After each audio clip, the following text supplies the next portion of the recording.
Direct aftermath of the capture of Maduro, President Trump said that the justification there was the Monroe Doctrine. He said at this point we've superseded the Monroe Doctrine. He renamed it the Don Roe Doctrine.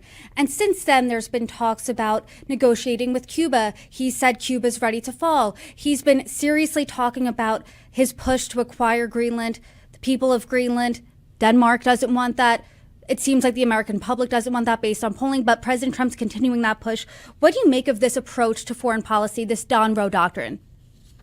Well, look, I'll say it again. President Trump has done nothing in a conventional way, and anyone who had expected anything different is certainly going to continue to be mistaken.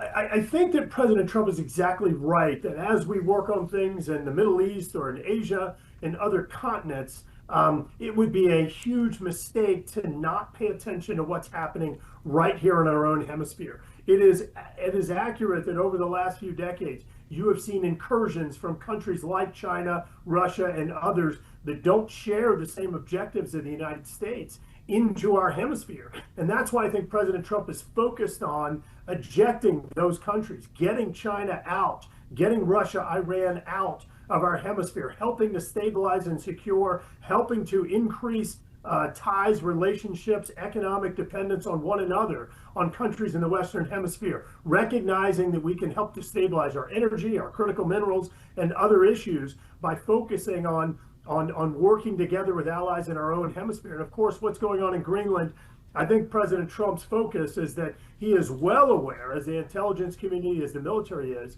of what Russia, what China are doing in the Arctic, and we must have a stronger presence there. Greenland is strategically important to ensure U.S. presence and defense of that region.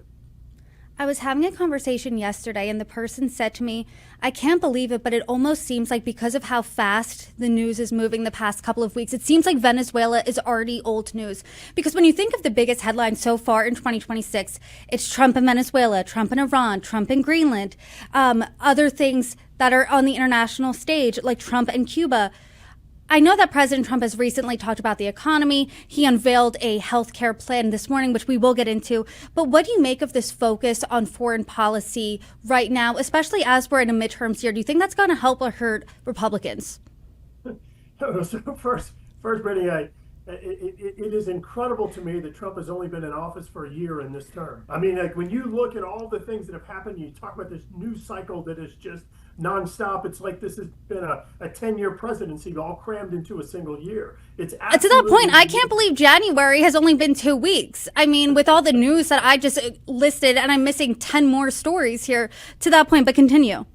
Yeah, no, it's absolutely amazing what's going on and how quickly things are evolving. But look, I think big picture, what's happened is that President Trump probably looked at the first administration and had 4 years to think about, maybe regrets things that he wanted to prioritize for this one, and certainly had a long laundry list of items that he wanted to prioritize.